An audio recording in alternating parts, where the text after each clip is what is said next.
if you see a design trend developing, it doesn't mean it's going to stick for a long time. So knowing how to spot and recognize what's going to actually be a design trend and where should you invest your time in the future is really important. But how can you actually do that? We're going to discuss just that in today's video.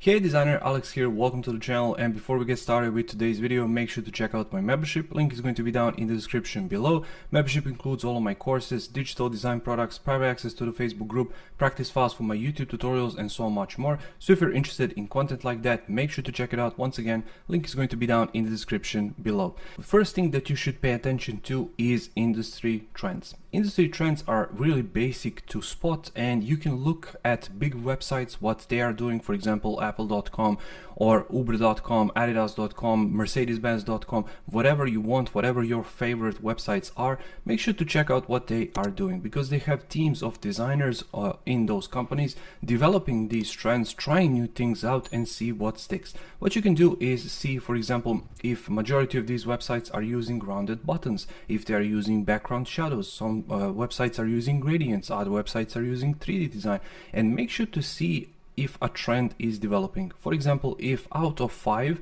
maybe 3 websites are using rounded buttons, perhaps those rounded buttons are really popular, and those rounded buttons can really bring the additional spice to your designs, because it can give it some sort of a playful note, because straight rounded corners on buttons are really reserved for more serious websites in majority of cases, but completely rounded buttons, in some cases completely round and circular buttons, are usually devoted to more fun and playful businesses. So depending of the niche you are in, depending of the niche your clients are in, make sure to compare those two and to see where industry trends are going on those big websites, and see if you can apply those trends on your websites that you are creating for your clients. Number 2, designer trends. So designer trends are really easy to spot, because you can simply visit dribbble.com or behance.com or wherever you find your inspiration from other designers and simply see what they are doing. If majority of designers are using, for example, 3D icons or these illustrations with big lines, let's say, or with bright vivid colors or with gradients in the background or stuff like that, make sure to spot those trends, and then once again go back and see what big companies are doing, and go back and see what clients in your niche are doing, and see if those design trends are just developed by designers because they really like how they look like, or are they really useful to use in your particular niche and with your particular clients, because not all of these trends are going to work well with all niches. For example, if you're using fun and playful illustrations and you're working with law firms, perhaps that's not a good way to go. Once again, if you're liking how gradient background look like maybe, and then you're working with dentists, perhaps that's not a good way to go. So just use your head, see what other designers are creating, and see what big companies are doing, and try to compare those two and see if you can use those in your particular niche with your particular clients. Because once again, and I can't stress this enough, not everything is going to work for everybody. Number 3 is OS trends. Operating system trends are really easy to spot, because no matter if you're using iOS or Android, Windows or Mac or Linux, for example, you can clearly see the trends developing inside of the operating systems. And a great thing about trends inside OSs is they're not going to change for a really long time, because majority of those operating systems are updated usually, let's say, 2 years, 3 years, 4 years. So if you dedicate your time to work inside of those design trends, then it's clearly going to be quite easy to follow, because majority of other designers are going to adopt those trends and start going towards those trends. So years back, Apple introduced these big fonts, these clear cards, huge imagery, and before you knew it, majority of designers actually switched to that particular trend. And if you Google any type of app design for iOS, let's say, it still has that trend, and it was 3 or 4 years ago. So it's quite a safe bet to invest your time into something that these big OSs do. So no matter what you are doing, if you're creating website design or app design, you can still apply this, because once again, they're not going to change for a really long time. And if they choose a trend, make sure that they pick it for a reason and not just to try something else because of usability at the first place.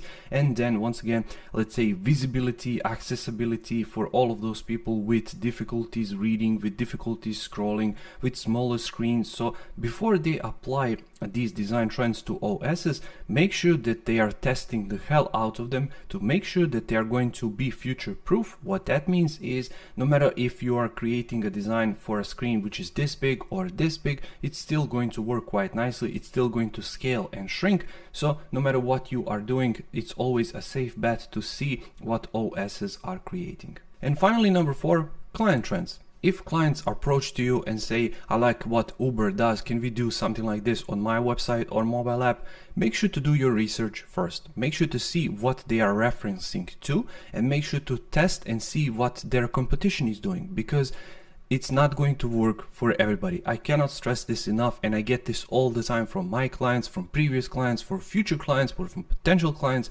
from my students, from designers. Everybody are asking this question. Should I use this design trend? Should I use this style? How can I know? I cannot possibly know that. I have to do my research first. I have to see what your competition is doing, what your product is offering, how your product stands against that background, against that color, against that shadow, against all of those things. Is your product actually changing because of that change in design? And is your product actually good? Because that's what actually matters, and not some gradient in the background. So make sure to test, make sure to see what the competition is doing, and make sure to see if you can actually pull not the entire trend, let's say, but perhaps some portions of that trend. Like I mentioned previously, let's say rounded buttons or those gradients, but maybe not those bright gradients. Maybe you can adjust them a little bit and still apply that same style. Clients are going to be happy, and it's still going to work with their brand and with their core offering. Make sure to do your research. Make sure to speak with your clients that because it works for these huge companies, it's not working for no reason. They have huge teams which are testing these things, which are preparing these things, which are doing the research on these things before they actually commit and apply these things and these design trends to their products and services. So that's it for this video. I really hope you picked up something useful, and just remember, make sure to do your research in any one of these things, and before you apply these trends to your projects, it's always good to research and see what other ones are doing. Thank you so much for watching. If you like this video, make sure to press the like, make sure to subscribe to the channel. I upload new videos every single week about Adobe XD, design, passive income techniques, and so much more. So if you're interested in content like that, make sure to subscribe. Thanks so much for watching, and until next time, take care.